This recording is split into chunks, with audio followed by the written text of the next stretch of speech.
kekuatan tadi, nah mungkin itu sama juga yang di Indonesia ya. Oh iya. Apalagi jangan sampai mengatasnamakan pencak silat gitu ya. Itu ya dia. mungkin mereka ada pandangan sendiri. Ini pandangan saya, mungkin kalau saya salah ya ini pandangan saya. Iya, betul. Kalau pandangan saya secara atlet ya, yang pukul mental itu saya belum pernah melihatnya langsung ya. Jadi rata-rata yang saya ketahui yang mukul mental itu adalah timnya sendiri. Oh, timnya sendiri. Iya sih emang. Saya sih pengen misalkan ada yang gitu, saya yang praktekin. Iya. Saya praktekin ya. Iya, tapi kalau bonyok jangan nyalain gua gitu ya.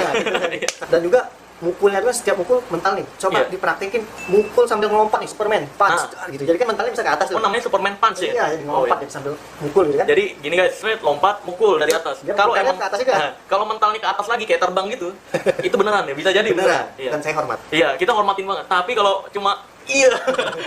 Kalau sambil ngelompat masih jatuhnya ke sini juga berarti itu sekedar trik aja gitu. Bukan trik sih, tapi belief system lebih tepatnya ya. Cuma kepercayaan dia terhadap gurunya yang seakan-akan sakti gitu kan. Jadi dia nggak bisa nonjok. Dan jangan juga sampai membawa-bawa agama juga. Nah, itu banyak nih di channel-channel sebelah.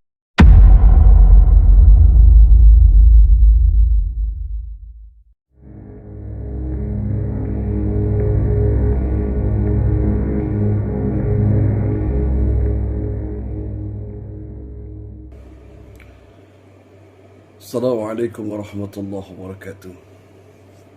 Sama saya lagi Abuya Dr. Adil Akhyar dari Medan.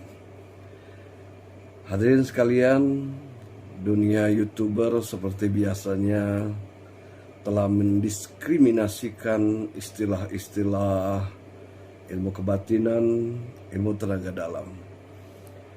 Maksudnya saya mau menceritakan bahwa orang-orang dulu, sahabat, tabi'in, ulama-ulama, nabi-nabi, muridnya nabi-nabi sudah memiliki ilmu-ilmu seperti itu. Jadi kita sekarang ini, kalaupun kita memiliki itu secuilnya dari ilmu-ilmu mereka yang dulu-dulu. Jadi jangan dikira, jangan pernah berpikir, jangan dianggap bahwa tidak ada hadis yang menceritakan kehebatan orang-orang dulu, kesaktian sahabat-sahabat, kesaktian tabi'in, ulama-ulama, murid-murid nabi-nabi dulu-dulu. Hadirin rahmatullah subhanahu wa ta'ala. Dan ini bukan ilmu sihir, bukan ilmu hitam, bukan ilmu sulap, bukan ilmu hipnotis. Ini bagian dari khasanah Allah subhanahu wa ta'ala. Misalnya begini, kalau kita jauh ke belakang, di zaman Bani Israel, Allah sudah ceritakan dalam Quran tentang Ashabul Ukhdud. Nama pemuda itu adalah Abdullah bin Samir. Abdullah bin Samir mau dibunuh oleh raja, tapi yang membunuh semuanya tercampak, semuanya mental semuanya. Dibawa ke gunung, mau dilempar dari gunung, tapi begitu yang mau melempar malah terlempar semuanya.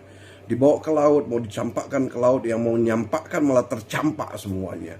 Nah, hadirin yang mulia, itu ilmu apa namanya? Apakah itu ilmu setan, ilmu iblis, ilmu hitam, hipnotis?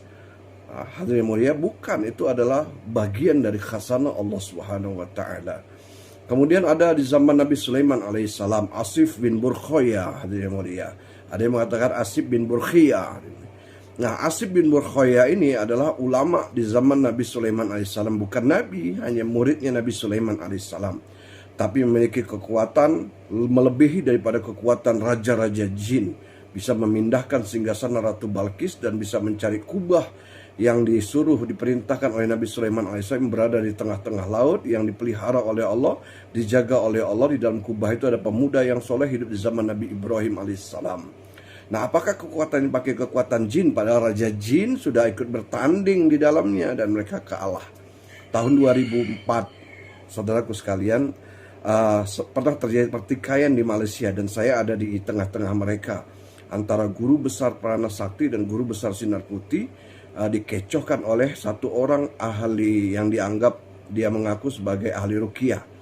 Nah, pada waktu itu mereka ahli ruqyah ini beranggapan bahwa semua ilmu kebatinan, semua ilmu tenaga dalam itu menggunakan jin. Wah, ini mereka marah, guru-guru besar Prana Sakti dan Sinar Putih. Waktu itu saya kenal baik dengan Pak Sentot, dengan Pak Cukup dari Jogja. Hadirin yang mulia, kemudian saya sampaikan, ini Asif bin Burkhoya pakai kekuatan apa? Padahal Raja Jin ada di situ, dan ini adalah ahli ilmu kebatinan. Kemudian Abdullah bin Samir pakai apa? Nah, hadirin yang dirahmati Allah Subhanahu wa taala, ini anugerah dari Allah Subhanahu wa taala yang tidak bisa diukur dengan otak dan kemampuan kita saat sekarang ini. Nah, kalau kita lihat di zaman sahabat ada lagi, mulia. Kalau di zaman sahabat bukan tanggung-tanggung. Tamim Ad-Dari bisa menggiring lahar. Diperintah oleh Sayyidina Umar untuk menyelesaikan masalah gunung Merapi yang meletus.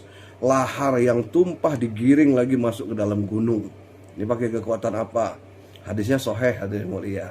Tapi cerita-cerita seperti ini kadang-kadang tidak disampaikan, tidak diutarakan, tidak dibuka oleh guru-guru kita, tidak dibuka oleh masyayikh-masyayikh kita. Bahkan orang salafi pasti akan menyembunyikan kisah-kisah seperti ini. Kemudian ada lagi, hadirin mulia, Uqbah bin Amir berjalan di atas lautan Amerika menuju Amerika dengan pasukannya, dengan rombongan dakwahnya. Nah, berjalan di atas lautan Amerika dengan kudanya. Hadirin rahmatullah Allah Subhanahu wa taala. Ada perempuan, hadirin mulia, Ummu Imarah namanya, menjadi tamengnya Nabi, berhadapan dengan 40 pemanah orang-orang kafir Quraisy yang jago-jago panah. Semua panah 40 pemanah bisa dilumpuhkan oleh Ummu Imarah dengan pedangnya dan sendirian. Perempuan, hadirin mulia. Ini pakai kekuatan apa lagi? Nah, hadirin rahmatullah Subhanahu wa taala, ada namanya Al-Bara' bin Malik. Al-Bara' bin Malik ini bisa terbang masuk ke dalam istana untuk membuka pintu gerbang. Tembok istana itu bukan 2 meter, 3 meter, tapi 15 meter sampai 20 meter. Dan dia terbang masuk ke dalam, dan kekuatan Al-Bara' bin Malik ini 1:100 prajurit. Bagaimana nih? Pakai jin. Hadirin mulia, sahabat pakai jin. Karena kekuatannya udah di luar rata-rata, 1:100. Itu 100 orang mati semua, dia pukul yang di dalam istana, baru dia buka pintu gerbang istana itu. Ada lagi yang lebih tinggi lagi, hadirin mulia, Qaqqa' Amr At-Tamimi. 2 tahun sebelum Rasulullah meninggal dia masuk Islam, hadirin mulia, dan dia memang pecah rekor, banyak membantu perjuangan-perjuangan sahabat di akhir-akhir perjalanan dakwahnya sahabat. Qaqqa' Amr At-Tamimi, kekuatannya 1:1000 prajurit. Ini pakai jin apa lagi nih? Kalau ada yang beranggapan seperti itu, hadirin mulia, setiap kekuatan pasti pakai jin. Gila ini, hadirin mulia. Maksud saya hanya mau meluruskan bahwa di zaman sahabat, orang-orang yang dekat dengan Allah sudah dianugerahi Allah. Dibuka rahasia alam, dibuka rahasia energi air, api, angin, tanah, dibuka hijabnya oleh Allah, sehingga orang-orang yang dekat dengan Allah bisa memahami dan menguasai itu. Hadirin yang mulia, ada di zaman tabi'in. Kalau tadi sahabat, tabi'in, hadirin mulia. Zaman tabi'in namanya Abu Muslim Al-Yamani. Kalau tadi sahabat bisa menggiring lahar, hadirin mulia. Kalau ini tabi'in, Abu Muslim Al-Yamani tidak mempan dibakar. Pakai jin ini, hadirin mulia. Astaghfirullahalazim. Musailmah Al-Kadzab pernah menangkap Abu Muslim Al-Yamani, kemudian dibakar, hadirin mulia. Setelah dia tahu bahwa Abu Muslim tidak mempan dibakar, akhirnya dibebaskan. Abu Muslim pergi ke Madinah, berjumpa dengan Sayyidina Umar, dicium keningnya oleh Sayyidina Umar. Kata Sayyidina Umar kepada Abu Bakar, "Hei Abu Bakar, inilah orang yang mewarisi ilmu Nabi Ibrahim." Tidak dimarahi, tidak dibilang, "Kamu pakai ilmu jin ya?" Enggak, hadirin yang mulia. Malah dicium keningnya, dipuji oleh Sayyidina Umar radhiyallahu anhu. Abu Bakar juga mencium keningnya. Sayyidina Ali juga mencium keningnya. Sayyidina Utsman juga mencium keningnya. Pujian bahwa masih ada orang yang mewarisi ilmu Nabi Ibrahim alaihissalam. Pakai ilmu apa ini, hadirin mulia? Kalau kita tidak paham, jangan memberikan kesimpulan-kesimpulan. Hadirin mulia, jauh di zaman tabi'in ada lagi. Siapa? Ibnu Sina.